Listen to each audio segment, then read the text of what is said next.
वहाँ पर उपस्थित सज्जन अपनी बौद्धिक क्षमता के बल पर एक दूसरे को मात देने के फेर में रहते और बाबा जी भी इस सब में मजा लेते।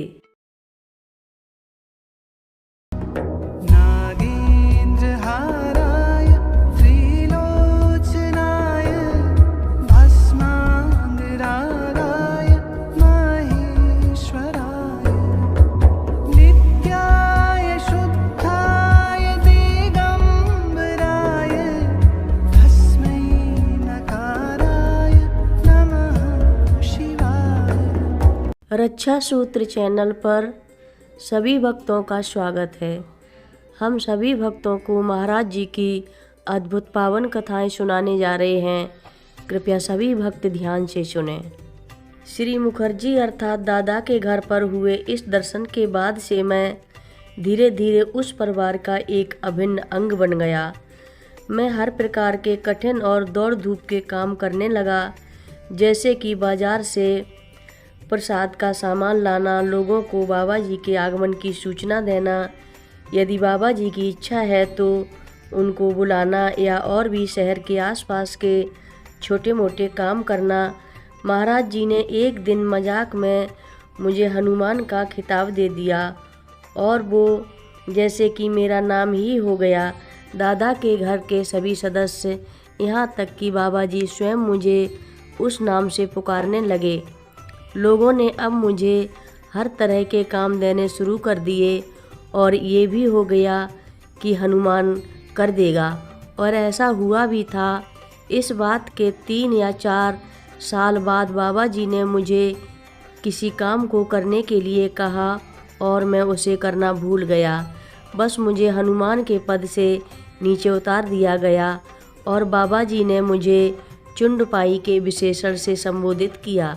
शायद उसका प्रेम भरा मतलब था कि मैं बेकार का आदमी हूँ, और मैंने उसे सिर झुकाकर स्वीकार कर लिया।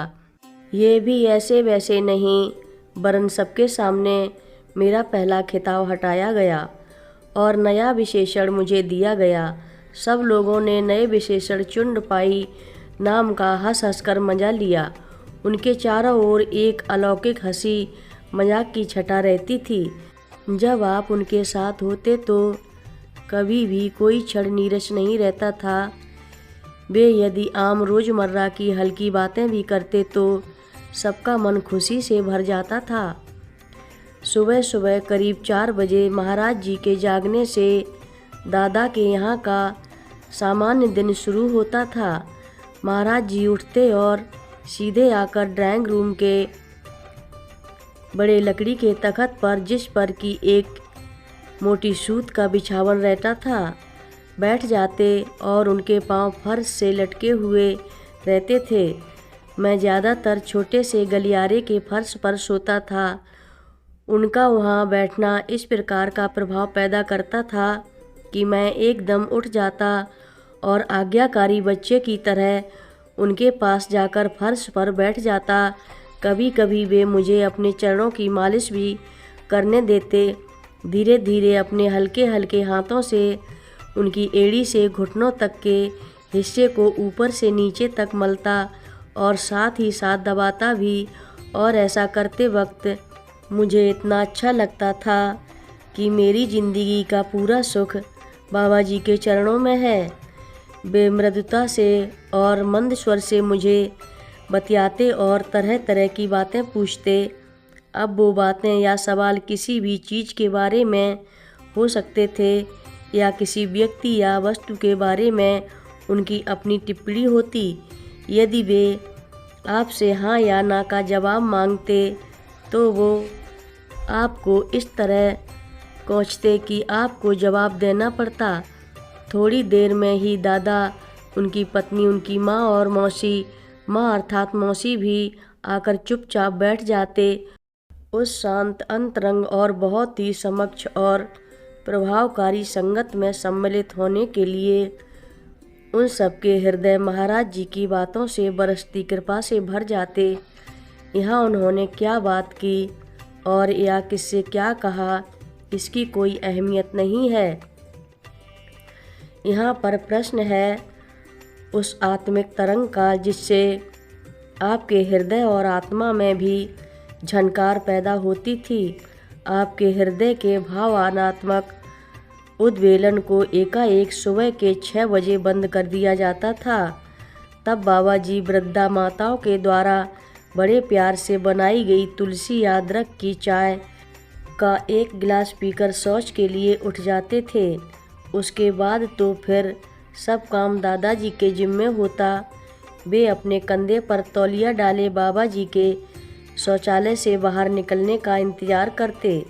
जैसे ही बाबा जी बाहर आते, उनके हाथ में हाथ धोने के लिए मिट्टी या साबुन दे दिए जाते। उसके बाद बाबा जी वहीं चौकी पर बैठ जाते। दादाजी ने सीमेंट की एक टंकी बनवा दी थी जिससे कि पानी इकट्ठा हो जाए और जो बाद में हाथ पैर धोने या खुले में ही नहाने आदि के काम में लाया जा सकता था। उस जगह पर भी बाबा जी के साथ बातचीत का सिलसिला शुरू हो जाया करता। जबकि वो अपने दांत मांज रहे होते, आमतौर पर वे मुलायम नीब की दातुन का इस्तेमाल करते, जो एक तरह का टूथब्रश दांतों का ब्रश ही हुआ। नीम का रस और गूदा मिलकर एक तरह का मंजन जैसा बन जाता। आज भी ग्रामीण भारत में लोग इसी का प्रयोग करते हैं। पश्चिमी देशों में लोग नीम के सेप्टिक और बैक्टीरिया नष्ट करने के गुण के बारे में अच्छी तरह जानते हैं। बाबा जी की इस बैठक का सानिध्य भक्तगणों को इतना रास आया कि वे सुबह की इस सभा का भी आनंद उठाने लगे। आसपास के भक्तगण जैसे कि मुकुंदा, राजीदा, मेरे पिता हेमदा बड़े चुपके चुपके दबे पांव अंदर चले आते और पंजों के बल पर उकड़ू बैठकर दिल भर उनकी बातें सुनते। आमतौर पर नई से नई वैज्ञानिक समझ और राजनीतिक गतिविधि के बारे में चर्चा होती। वहाँ पर उपस्थित सज्जन अपनी बौद्धिक क्षमता के बल पर एक दूसरे को मात देने के फेर में रहते और बाबा जी भी इस सब में मजा लेते। कथा लंबी है। आगे की कथा सभी भक्तों को अगले भाग में सुनाएंगे। हर रोज़ महाराज जी की कथाएं सुनने के लिए रक्षा सूत्र चैनल को अवश्य सब्सक्राइब करें, शेयर करें और लाइक करें। घंटी बजाना ना भूलें। कमेंट बॉक्स में लिख भेजें, जय नीव करोरी बाबा जी महाराज। बोलो नीव करोरी बाबा जी महाराज की जय। बोलो।